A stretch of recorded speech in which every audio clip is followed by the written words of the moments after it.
JIS. Kebetulan tadi kami barusan rapat dengan Direktur Utama KAI dan rombongan. Untuk JIS ini diperkirakan bulan Mei selesai, bulan Juni akan beroperasi, dan kemudian bukan hanya stasiun JIS yang KRL-nya, kami juga membahas hal-hal lain. Di antaranya adalah bagaimana dengan penyelesaian MRT, termasuk kemudian Kota Tua, termasuk kemudian trayek listrik yang 16 kilo dari mana?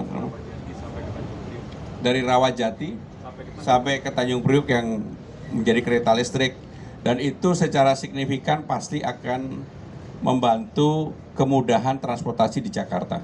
Tadi kami kebetulan barusan selesai rapat dengan Direktur KAI dan jajaran, termasuk urusan yang Duku Atas, kemudian juga stasiun BNI dan karet yang akan kita integrasikan segera akan dilakukan. Yang pertama berkaitan dengan adanya kenaikan beberapa komoditas. Kalau plastik, jujur terus terang memang pemerintah daerah, tentunya pemerintah DKI Jakarta sebisa mungkin menahan itu. Tetapi berbeda dengan kasus yang berkaitan dengan telur, beras, daging, itu adalah hal yang dari waktu ke waktu yang sudah biasa ditangani oleh pemerintah daerah DKI Jakarta. Yang paling penting kami sampaikan kepada masyarakat, jangan panik untuk berbelanja berlebihan, karena Jakarta stoknya sampai dengan hari ini mencukupi, kecuali plastik tadi. Karena memang plastik di luar kontrol kami, karena ini pengadaannya sepenuhnya tentunya biasanya dari pemerintah pusat.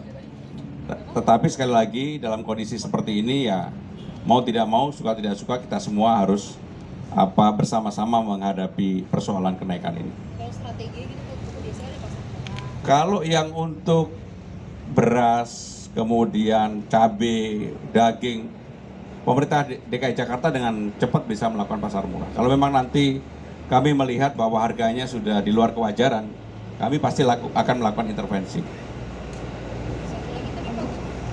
Bahwa exercise harga BBM di 80, 90 dan 100 pun negara sudah siap Pak ya? Sudah siap. Yang kemarin diumumkan itu dengan asumsi 100, jadi kita sudah siap kalau sampai sana. Ya. Kita sudah siap sampai akhir tahun? Sampai akhir tahun. Nah, ini yang harus masyarakat tahu Pak. Bahwa pemerintah siap untuk tidak menaikkan sampai di akhir tahun. Iya Pak, kami siap tidak menaikkan sampai akhir tahun untuk BBM bersubsidi ya Pak ya. Bantalan tersendiri, kalau kita diperlukan, kalau harga minyak naik tinggi sekali, misalnya nggak terkendali. Jadi dari situ kita masih aman, Bapak-Bapak, Ibu-Ibu. Tentu saya akan ke Komisi 11 untuk meminta izin bagaimana mengolah anggaran soal itu untuk menjaga sustainabilitas, bukan APBN lagi pada waktu nanti negara kita. Tapi yang penting adalah dananya ada, cushion kita masih ada, nanti juga Pak Menteri ESDM menjanjikan pendapatan yang lebih dari kenaikan harga minyak dan harga batu bara di pasar dunia. Jadi masyarakat nggak usah khawatir, kita sudah hitung dengan exercise seperti itu. Kalau kepepet masih ada yang lain, kalau kepepet masih ada. Jadi pertahanan kita berlapis-lapis. Jadi saya ingin memastikan lagi nih Pak, ini apa yang Bapak sampaikan terakhir ini sangat penting ini untuk diketahui masyarakat Pak. Bahwa exercise harga BBM di 80, 90 dan 100 pun negara sudah siap Pak ya? Sudah siap. Yang kemarin diumumkan itu dengan asumsi 100, jadi kita sudah siap kalau sampai sana. Ya. Kita sudah siap sampai akhir tahun? Sampai akhir tahun. Nah, ini yang harus masyarakat tahu Pak. Bahwa pemerintah siap untuk tidak menaikkan sampai di akhir tahun. Iya Pak, kami siap tidak menaikkan sampai akhir tahun untuk BBM bersubsidi ya Pak ya. Dengan asumsi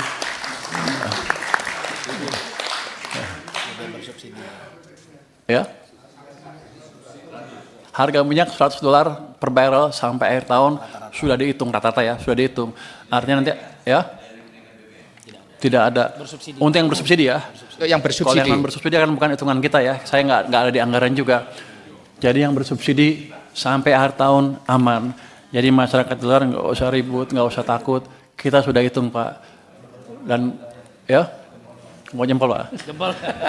Ini kan berkat dukungan komisi sebelah juga saya bisa diskusi terbuka. Jadi yang saya takut itu, kan ada beredar dibilang 2 bulan udah habis, 2 minggu udah habis. Paling bulan Juli naik, nanti bulan Juli ada huru hara. Padahal kita udah siapkan sampai akhir tahun dengan asumsi rata-rata $100. Artinya nanti ada yang di atas 100 dalam periode tertentu, kita masih kuat. Dengan existing anggaran yang ada. Kalau kepepet, masih ada lagi. Buffer yang saya bilang tadi, bantalan yang saya bilang tadi. Jadi negara kita aman Pak. Saya mohon dukungan aja terus dari Komisi 11 ke depan untuk memastikan kita bisa cukup smooth mengelola anggarannya. Soal dukungan aman Pak. Terima kasih Pak. Jadi salah satu ininya adalah karena pendapatan pajak. Pak, klarifikasi angka tadi Pak Menteri bilang SAL 420. Ya. Betul Pak? Betul. Di dalamnya termasuk yang 200 penempatan? Iya. Oh ya, oke. 200 penempatan di bank dan saya tambah lagi 100, sisa masih 100 di BI. Dan jadi gini, tahun lalu kan kita sudah sempat laporkan defisit anggaran 2,9 sekian. Ternyata setelah dipisah di LKPP itu ada indikasi di bawah itu. Jadi mungkin di sekitar 2,8 sekian, nanti tunggu pengumuman resminya. Tapi itu memberikan ruang, karena jadi ada dana nggak dipakai kan, itu memberikan tambahan untuk tahun ini misalnya. Di satu sisi itu jelek karena saya nggak bisa ngabisin uang, tapi di sisi lain bagus ketika ada seperti ini, kita masih punya tambahan bantalan tadi Pak. Jadi anggaran kita aman. Nanti ada yang bilang berbahaya nggak bisa hitung. Saya udah ngitung anggaran sejak tahun 2002, 2003, 2005 kita hitung detail Pak. Saya dulu advisor pemerintah Indonesia dari Jepang, profesor dari Jepang. Saya ngasih masukan mereka. Dan ketika 2005 kita akan menaikkan BBM 126% itu, saya ngitung detail line per line dampaknya ke anggaran seperti apa. Jadi saya ngerti betul gimana ngitung anggaran ini. Bahkan dulu kita punya model, kalau kita berubah asumsinya, sampai 10 tahun ke depan anggarannya seperti apa, sudah bisa. Jadi di luar yang orang bilang bahwa Menteri Keuangannya nggak bisa ngitung. Saya hanya menegaskan di sini bahwa saya bisa hitung, Pak. Oke. Luar biasa ini. Daripada dibully. Pak Pimpinan. Silakan Pak Dolfi. Pak Menteri, kalau bisa hitung sih pasti bisa hitung. Soal salah atau benar itu urusan lain. Nah mungkin Pak Menteri yang kurang ini adalah soal transparansi. Tadi Pak Menteri katakan, boleh sedikit Pak ya biar langsung direspon juga. Supaya transparansinya ini penting kita dapatkan. Kalau harga minyak dunia rata-rata 100 per barel, tadi Pak Menteri mengatakan fiskal kita masih kuat. Nah, kalau kita menggunakan APBN per dolar itu kan menambah subsidi atau biaya 6,8 triliun. Betul ya Pak Febrio? Dikali dengan asumsi 70 kurang 100, 100 kurang 70, berarti kan 30 kali 6,8. Jatuhnya 204 triliun. Di akhir tahun kita perlu menambah belanja, uang belanja 204 triliun khusus untuk subsidi BBM. Nah, 204 ini kalau Pak pakai skenario Pak Menteri dari SAL seluruhnya selesai. Tapi saya yakin DBA Bun disediakan ruang untuk yang biasa reguler membayar kompensasi. Nah itu yang mungkin perlu dijelaskan. Ruang BA Bun untuk membayar kompensasi terkait BBM itu ada berapa? Kalau pengalaman tahun-tahun sebelumnya itu kan sekitar 150 triliun untuk membayar kompensasi. Nah kalau butuhnya 204 sampai akhir tahun, kelihatan sangat manageable. Nah itu yang perlu kita dengar Pak Menteri, penjelasan itu.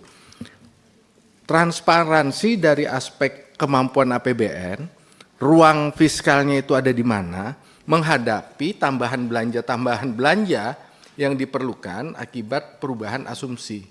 Mungkin itu Pak Menteri yang perlu dijelaskan. Terima kasih Pak Ketua, nanti dijelaskan di Lapsam secara formal, tapi nanti kami juga akan coba sosialisasikan ke publik secara reguler Pak, gimana kondisi kita. Cuman tadi betul 6,8, tapi kan nanti ada aksi-aksi tambahan untuk mengendalikan itu lebih jauh, sehingga kita dengan 6,8 itu nggak ngapa-ngapain tuh yang lain belanjanya. Nanti kita adjust supaya minimum bisa kendalikan dan kita maintain yang lain juga, kita boost pendapatan dari beberapa sektor termasuk komoditas karena kan ternaik. Dari situ sudah kita hitung berapa ininya dan kita kendalikan di defisitnya 2,92% dengan exercise yang ada sekarang, dengan anggaran yang sekarang tanpa menambah tanpa menggunakan SAL, belum menggunakan SAL itu. Jadi masih aman Pak. Tapi kita ada pengendalian, misalnya anggaran-anggaran yang nggak jelas kita potong lagi Pak. Yang nggak penting-penting kita kurangin gitu. Jadi tadinya gini, kita minta ada merapat di Kemenko Perekonomian dengan target seperti itu. Kita minta kementerian dan lembaga mengusulkan lah, Anda mau dipotong berapa, apa yang dipotong. Jadi kita approach-nya bottom up tadinya. Tapi begitu mendengar satu persatu, mereka bukan motong malah nambah Pak. Nggak kira-kira namanya. Jadi kita putuskan, ya udah saya potong dari saya, nanti Anda adjust kalau ada yang kesulitan kasih tahu saya gitu. Jadi approach-nya seperti itu sekarang dan sudah dilakukan. Itu Pak. Nanti transparansi ya, emang kita nggak pernah umumkan exercise itu ke publik ya. Saya pikir saya belum ada perintah Pak waktu itu, jadi lain kali saya akan umumkan ke publik ya.